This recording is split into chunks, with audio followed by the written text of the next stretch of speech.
Travis Monroe stared at the financial reports on his desk, rubbing his temples. Profits were steady, but something didn't sit right. Complaints had been trickling in not about the products, but about how customers and employees were being treated at his family's chain of 12 fast food restaurants.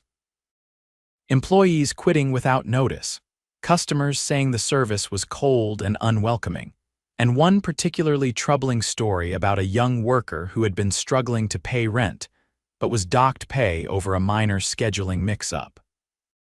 Travis had inherited the company from his father, who built it from a single burger joint into a respected chain. He had worked hard to expand it, but now, sitting in his corporate office, he realized he was too far removed from the day-to-day struggles of his employees. He needed to see it for himself. He made a decision. The next day, Travis walked into one of the restaurants on the city's outskirts, dressed in a plain hoodie and jeans. He had grown out his beard over the past few weeks and wore thick-rimmed glasses. No one at this location had ever met him in person. Most employees only knew the CEO from company emails and corporate meetings they never attended. To them, he was just another new hire. "Name," the store manager, a tall man with thinning hair named Greg, asked without looking up from his clipboard. "Tyler," Travis said, using his middle name. Greg barely acknowledged him. "You'll be on register. It's easy. Don't mess up." Travis nodded and got to work. From the start, he noticed the tension. The restaurant was understaffed, with only 3 employees working the lunch rush. There was a clear leader among them, a teenage girl named Olivia Hayes. She moved quickly, taking orders, handling the drive-through, and even jumping in to cook when needed. But there was something in her eyes: exhaustion. When the rush died down, Travis finally got a chance to talk to her. "You've been here a while?" he asked, wiping down the counter. "Almost a year," Olivia said, counting the few dollars in her apron pocket before sighing heavily. "Feels like forever, though." Travis raised an eyebrow. "Tough job," she let out a dry laugh. "You could say that. I work almost every shift they'll give me, but even then, it's barely enough." "For what?" She hesitated, then glanced around before lowering her voice. "Rent. I live with my little brother, our mom. She's not around, it's just us." Travis felt a weight settle in his chest. "How old is your brother?" "Gavin, he's 10. He studied her, seeing the exhaustion in her face. She wasn't just working a job, she was surviving. Before he could say more, Greg walked by, scowling. "Olivia, I need you to stay late tonight. Someone called out." She stiffened. "I can't tonight, I have to pick up my brother." Greg scoffed. "Not my problem." "You want hours. You take what you get." Travis clenched his fists, forcing himself to stay calm. He knew he couldn't blow his cover yet, but watching Olivia struggle while Greg treated her like she was disposable made his blood boil. As the shift went on, he noticed more. The employees weren't given breaks unless they fought for them. Greg would cut hours last minute if he felt the labor costs were too high, and worst of all, he seemed to enjoy making Olivia's life harder. At the end of the shift, Travis saw Olivia counting her tips again. It wasn't much. Greg walked by and snatched a couple of dollars from her pile. "Short on the register earlier. Comes out of your tips." Olivia's face went red. "But I wasn't even the one on register when that happened." "Doesn't matter, life's unfair." Greg smirked and walked away. Travis had seen enough. He wasn't just here to observe anymore, he was here to fix this. And Greg? His days were numbered. Travis kept his expression neutral as Greg walked away with Olivia's tip money, but inside he was seething. He had expected to find inefficiencies or maybe some morale issues, but this was outright exploitation. He wasn't just witnessing bad management, he was seeing a toxic culture that was actively crushing the people who kept the restaurant running. He needed more information before acting. If Greg was this brazen, there was no telling what else was happening behind the scenes. The next day, Travis arrived early for his shift. Olivia was already there, prepping the kitchen in silence. She looked even more exhausted than before, dark circles under her eyes. "You doing okay?" Travis asked, keeping his tone casual. She glanced up, hesitating before answering. "Just tired." "You get any sleep?" Not much. My brother had a school project due today and the internet at our place got shut off last week. Had to take him to the library after work so he could finish. Travis nodded slowly, taking in the weight of what she was saying. She wasn't just tired from work, she was carrying responsibilities far beyond her years. Any response he had was cut short when Greg stomped into the kitchen, tossing a clipboard onto the counter. Health inspections tomorrow. If this place isn't spotless, it's coming out of your paychecks. Travis frowned. How does that work? Greg shot him a sharp look. You break something, you pay for it. You miss something, you get written up. Enough write-ups, you lose shifts. Pretty simple. Olivia kept her head down, scrubbing the grill harder. Travis noticed how she didn't argue, didn't push back. She was used to this. As the day progressed, he kept his eyes open, watching how the store operated under Greg's leadership. Employees rushed through their tasks, constantly looking over their shoulders. Mistakes weren't corrected, they were punished. When a younger employee accidentally burned a batch of fries, Greg didn't just scold him, he made him clock out early, cutting his hours as punishment. When a customer complained about a missing item in their order, Greg barked at the cashier, telling them they'd have to cover the cost themselves if it happened again. And when Olivia asked for a short break to make a quick call, Greg gave her a look of disbelief. You get breaks when I say you get breaks. By the time evening rolled around, Travis had seen enough. As the last rush of customers died down, Olivia leaned against the counter, rubbing her temples. This place always like this? Travis asked. She exhaled slowly. Pretty much. It used to be better, but ever since Greg took over, people either quit or just put up with it. Why do you stay? Her jaw tightened. I don't have a choice. That was all she said, but it was enough. Travis was done watching. Greg emerged from the back office, counting something in his hand. When he looked up, he frowned at Travis. What are you still doing here? Travis took a step forward, leveling his gaze. We need to talk. Greg scoffed, shaking his head. You're on the bottom rung, rookie.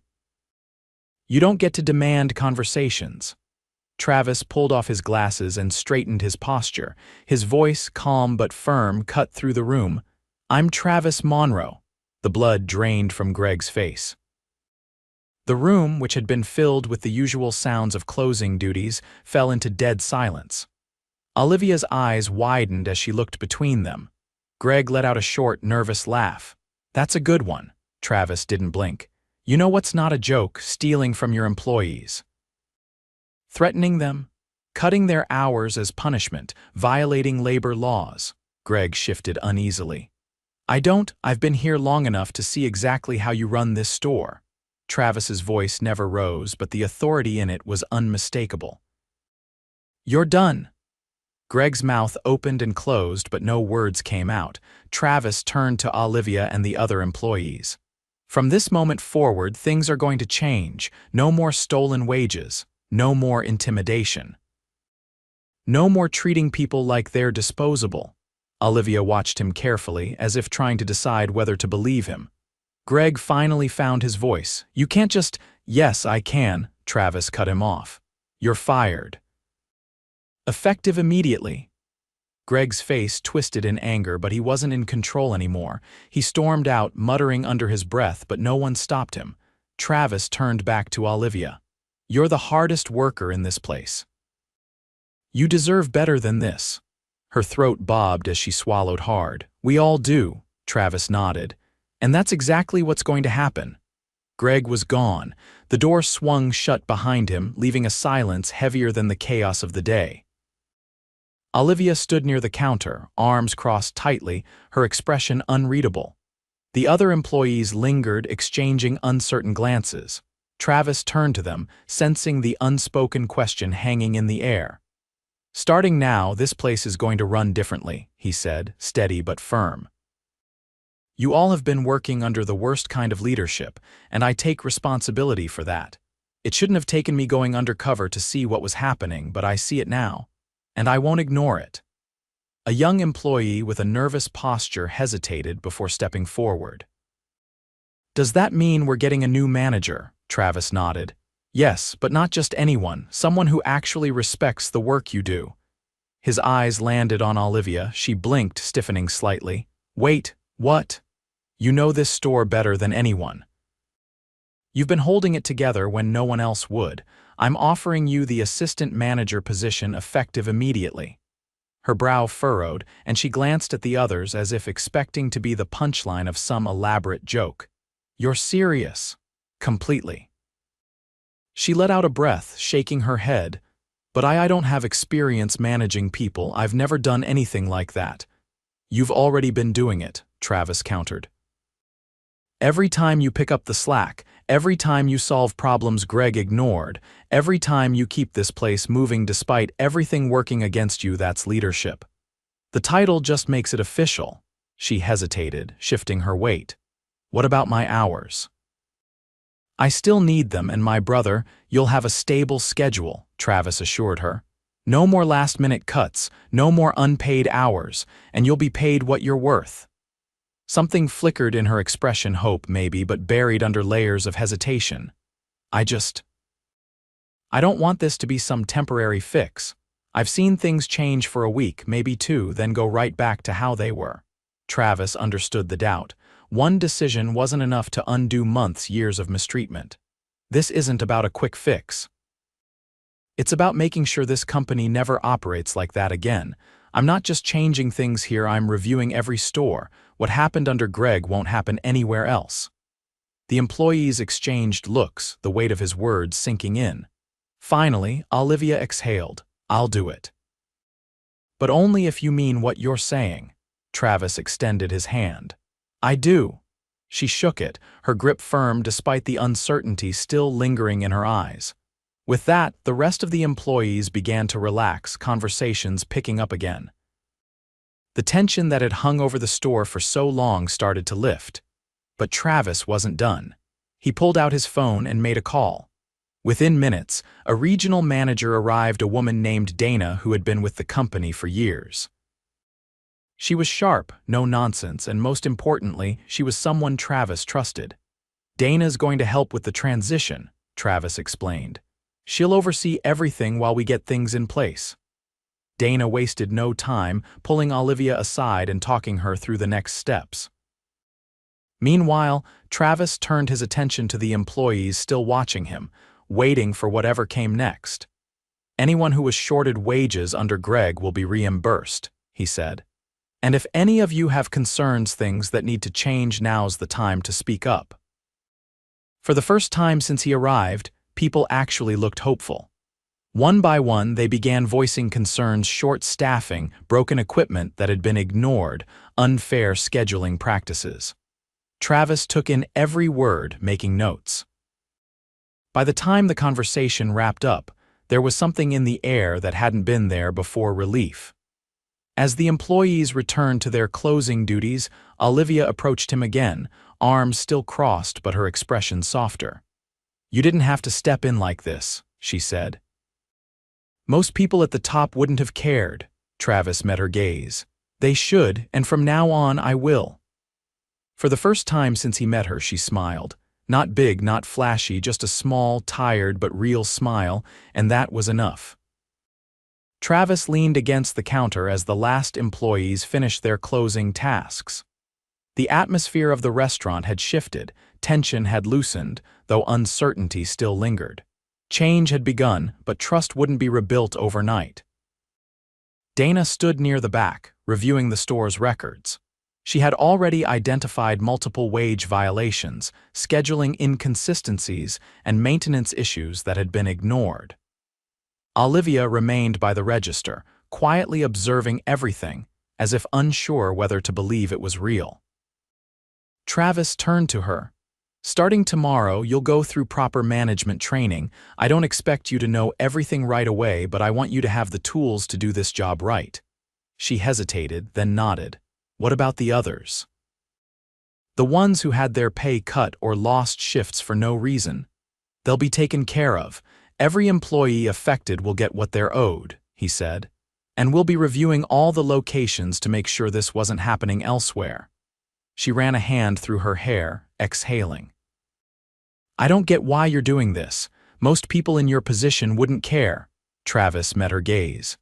Because I built this company with my father, it was never supposed to be like this.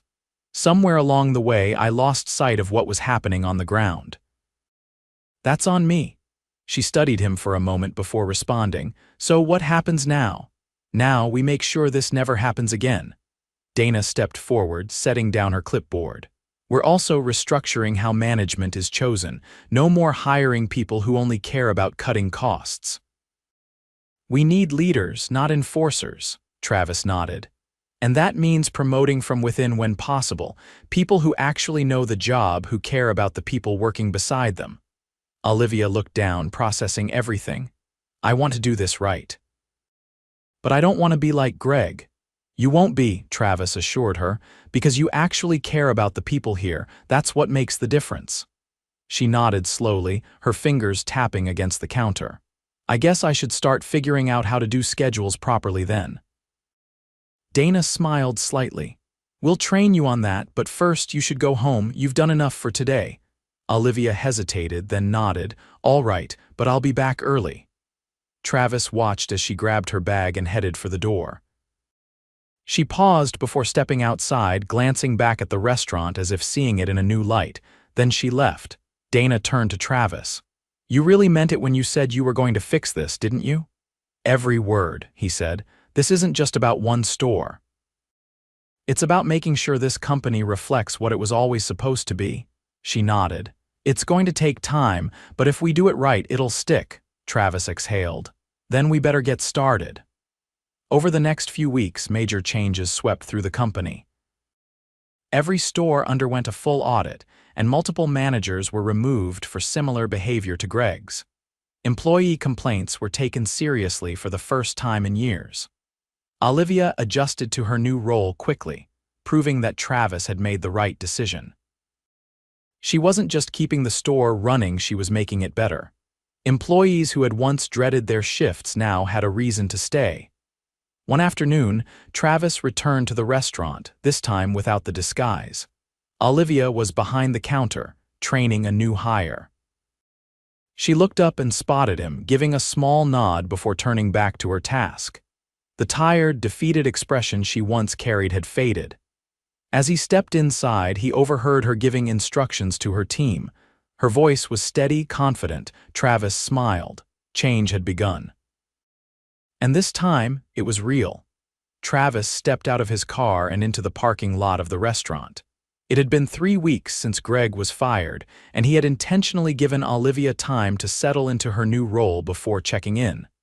Now, he wanted to see if the changes were holding. Inside, the atmosphere was noticeably different. The tension that had once hung over the place was gone. Employees moved quickly, but without the nervous urgency he had seen before. Conversations were happening between shifts, not in hushed voices but with a natural ease. Behind the counter, Olivia was training a new hire, a young man who looked barely old enough to be working. She was walking him through the register system, her tone patient but firm. Travis approached the counter, waiting for Olivia to notice him. When she did, she gave a quick nod of acknowledgement before finishing her instructions. The new hire listened intently, nodding along as she explained how to handle different payment methods. When she finally turned to Travis, she wiped her hands on her apron. I figured you'd be stopping by soon, she said. How's it been? Travis asked. Better, she admitted. We're still short on staff, but at least people aren't quitting without notice anymore. It's manageable. He glanced around, noting the efficiency in how things were running. And you? How's the transition been? She exhaled. Not as bad as I thought. Dana's been a huge help. I still don't know everything, but I'm figuring it out. Travis nodded. You're not supposed to know everything right away. What matters is that you're handling things the right way. She hesitated, then crossed her arms. You actually meant it when you said things would change. I was waiting for everything to go back to how it was, but it hasn't. I meant every word, Travis said. She looked at him for a long moment before finally speaking again. Can I ask you something? Of course. Why did you do all this? Her voice wasn't accusing, just genuinely curious. People like Greg get away with this stuff all the time. Most owners don't step in like you did. Travis considered his words carefully. My father built this company from the ground up, he said. When I took over, I got caught up in expansion, numbers, strategy.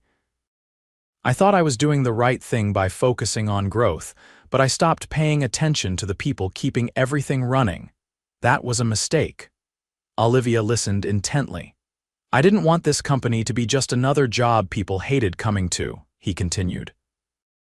It was supposed to be a place where people worked hard, got treated fairly, and maybe even had a chance to move up. When I saw what was happening here, I realized I had let that vision slip. She nodded slowly. Well, whatever the reason, I'm glad you stepped in. Travis glanced toward the back of the store. How's the team handling everything? They're still adjusting. Some of them keep expecting me to turn into another Greg, she admitted. But I think they're starting to believe this is real. That's what matters, Travis said. She glanced at the clock. I should get back to work. Lunch rush is coming up. I won't keep you, he said. But I'll be checking in again soon. She gave him a small nod before turning back to her team. Travis watched for a few moments longer before stepping outside. The changes were real, but they were only the beginning. There was still more to do, more stores to fix, more people to support. But for now, he knew that this restaurant, at least, was finally on the right track.